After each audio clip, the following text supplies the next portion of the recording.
आदाब, मैं फारूक खान, संपादक इकरा पत्रिका। थार न्यूज़ इकरा पत्रिका के इस चैनल में आपका स्वागत है, आपका इस्तकबाल है।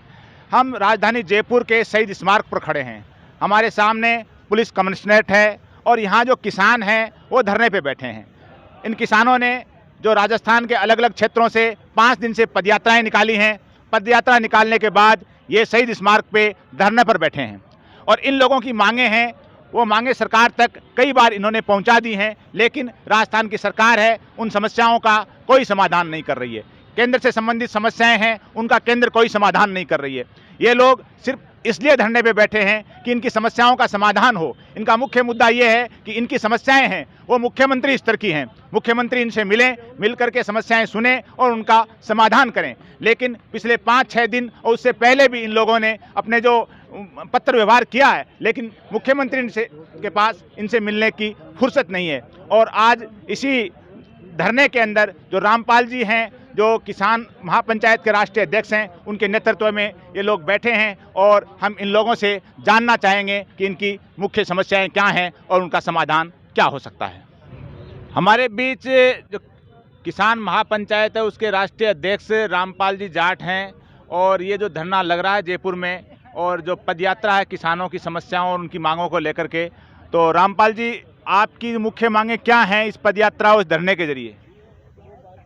खेत को पानी, फसल को दाम, ये तो हमारा नारा है और इसके माध्यम से हमने सारी मांगें प्रकट कर दी कि सरकार सिंचाई योजनाओं को सर्वोच्च प्राथमिकता दे, जिनमें चाहे यमुना का जल जिलों में लाने वाली बात हो, चाहे पूर्वी राजस्थान नहर परियोजना 13 जिलों के लिए हो, बाकी वैसे जो योजनाएं उन सबको सर्वोच्च प्राथमिकता दे। दूसरा है फसल को दाम, जो भी किसान पैदा करे उसका न्यूनतम समर्थन मूल्य तो सरकार घोषित करती है, इसमें खरीदती नहीं, तो फिर न्यूनतम समर्थन मूल्य की सार्थकता है ही नहीं। तो उसकी सार्थकता के लिए बने खरीद की गारंटी का कानून, ये 2 मुद्दे प्रमुख हैं। और दाम में दूसरी जो हमने बात कही, प्राकृतिक आपदाओं से जो फसलें नष्ट होती है, चाहे ओड़े से हो, चाहे पाड़े से हो, चाहे कम बरसात से हो, चाहे ज़्यादा बरसात से हो, उन सब का जितना नुकसान उतनी भरपाई के आधार पर किसानों को क्षतिपूर्ति मिले।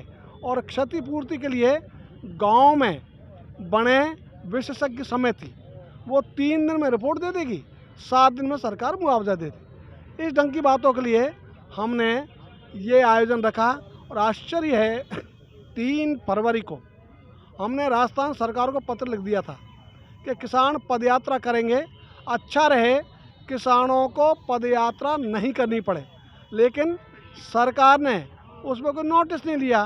इसलिए 5 दिन किसानों को तपस्या करनी पड़ी, अपने घर बार छोड़कर लगातार सड़क पर रहना पड़ा। और आज उन 5 यात्राओं का संगम था 5 दिन के बाद।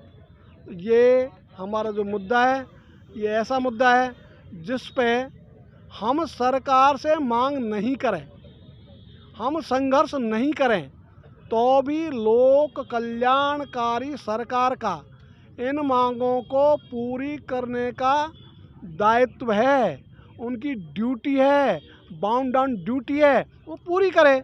लेकिन वो पूरी नहीं करे, इस कारण से किसानों को व्यवस्थावश घर बार छोड़कर, कमाई छोड़कर लड़ाई के लिए विवश होना पड़ता है। अच्छा, ये जो आपने जो 5 दिवसीय पदयात्राएं शुरू की हैं, ये कौन कौन सी जगह से शुरू की थी जिनका जो महासंगम जयपुर में हुआ है? ये पदयात्राएं शाहपुरा त्रिवेणी धाम से, श्री माधोपुर से, दूदू से, निवाई से और दौसा से 5 जगह पदयात्रा शुरू हुई और आज उन 5 पदयात्राओं का संगम हुआ।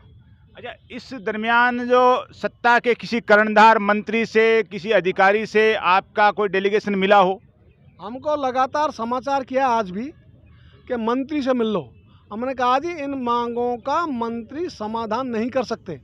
औपचारिकता के लिए तो उनसे मिल सकते हैं, लेकिन समाधान नहीं होता, मिलना काहे के लिए? तो समाधान करने की क्षमता है केवल मुख्यमंत्री में।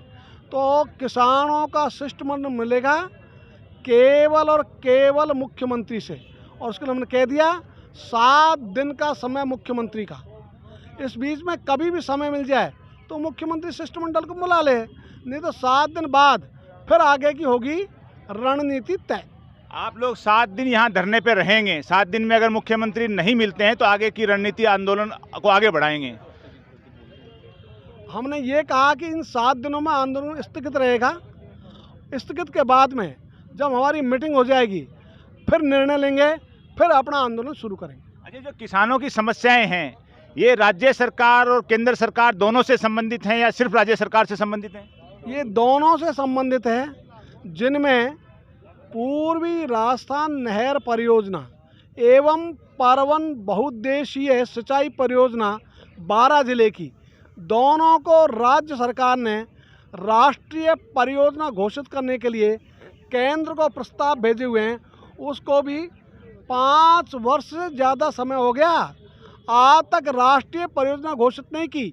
और इनको राष्ट्रीय परियोजना उस समय घोषित कर देते 90% लागत का केंद्र सरकार देती, अब तो उन्होंने 60 कर दिया, लेकिन न उन्होंने 90 दिया न वो 60 देना चाह रहे हैं। अच्छा, ये जो ERCP की जो स्कीम है जिसके लिए केंद्रीय जो जल संसाधन मंत्री हैं गजेंद्र सिंह जी और मुख्यमंत्री के बीच में जो मीडिया में और जनसभाओं में बयानबाजी होती रहती है और ये परियोजना वैसे की वैसे अटकी हुई है, आप इसके लिए सबसे बड़ा दोषी किसको मानते हैं, राज्य सरकार को या केंद्र सरकार को?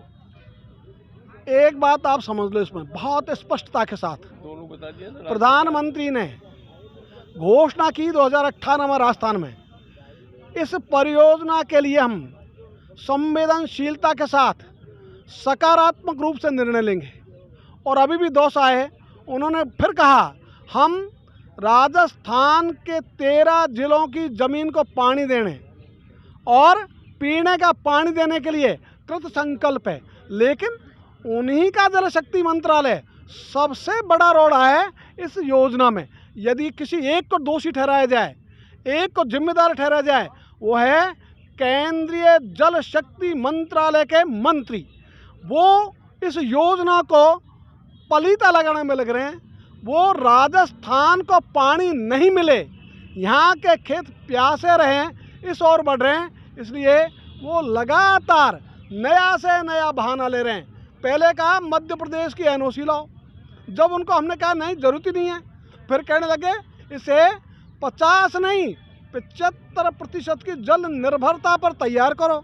हमने कहा बस आधा पानी रह जाएगा, तो अब उन्होंने तीसरी चीज़ लिया है कि भाई हम PKC पार्वती, काली सिंध, चंबल परियोजना और पूर्वी राजस्थान नहर परियोजना दोनों को मिलाकर परियोजना बनाना चाहते हैं। उसमें भी पानी आधा रह जाएगा, खेतों को नहीं मिलेगा, बांध नहीं भरेंगे और पीने के पानी की जितनी आवश्यकता है उसकी भी पूर्ति नहीं होगी।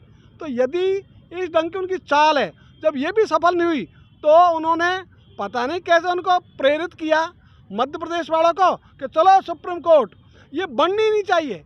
वो इसके पीछे पड़े हैं। लेकिन मैं ये स्पष्ट चेतावनी देना चाहता हूँ, पूर्वी राजस्थान नहर योजना राजस्थान की जीवन रेखा है। एक मंत्री नहीं 100 मंत्री भी यदि इसका विरोध कर लेंगे तो भी ये बनेगी। और बनने की मैं इसलिए कह रहा हूँ, 2 बांधों का काम, जिसमें कोटा जिले की पीपलदा तहसील में नवनेरा बांध, उसका 75% काम पूरा हो गया। ईसरदा बांध, उसका 45% से ज़्यादा काम पूरा हो गया। और इस वर्ष के बजट में भी 13,000 करोड़ दिए, पिछले बजटों में 10,000 करोड़ दे चुके, 23,000 करोड़ दे चुके इसमें। और हम तो कहना चाहेंगे राज्य सरकार लागत का जो शेष बचा है 14,000 करोड़, वो भी इस बजट में दे दे, तो वो कुछ भी करते रहो, राजस्थानी स्वाभिमानी इसके आधार पर ये योजना तैयार हो जाएगी। केंद्र का वो घर का पैसा नहीं है। और केंद्र को भी अब 25 में से 25 सांसद दिए हैं मोदी जी के चेहरे के आधार पर जनता ने, लेकिन वो इसको समझ ही नहीं रहे कि हमको 25 सांसद दिए हैं, फिर भी वो विरोध ही किए जा रहे हैं। इसलिए ये उनका विरोध ओछी मानसिकता है। नहीं, जो राजस्थान के 25 सांसद हैं उनमें बहुसंख्यक सांसद हैं वो किसान परिवारों से जुड़े हुए हैं, उनका जो बैकग्राउंड है वो किसान परिवार का है, फिर भी वो इस योजना में साथ नहीं दे रहे हैं। तो चुनावों में क्या किसान उनके खिलाफ लामबंद होगा? निश्चित रूप से जो भी सांसद इसका विरोध करेगा, जनता उसके साथ नहीं रहेगी।